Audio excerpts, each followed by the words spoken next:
Hey everyone, welcome to our old churner where we will be talking about everything related to health, wellness and ice creams.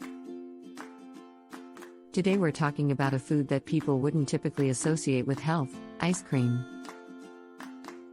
Keep watching until the end to know more about how ice cream can be good for our mental health. But did you know that it can actually have some health benefits?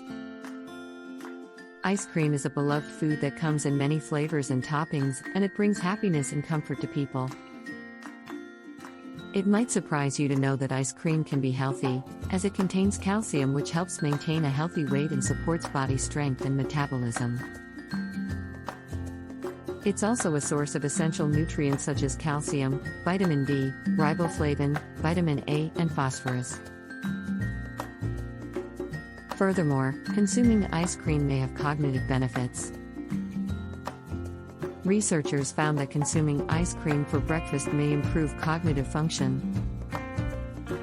Additionally, healthy ice cream can provide an instant energy boost, be a source of protein, and contain antioxidants and flavonoids that are good for mental health. So, next time you want something sweet, don't feel guilty about indulging in a small scoop of ice cream. You can even make your own healthy ice cream at home, like our activated charcoal ice cream recipe. That's it for today. Don't forget to subscribe to our channel for more health, wellness and ice cream content. Thanks for watching.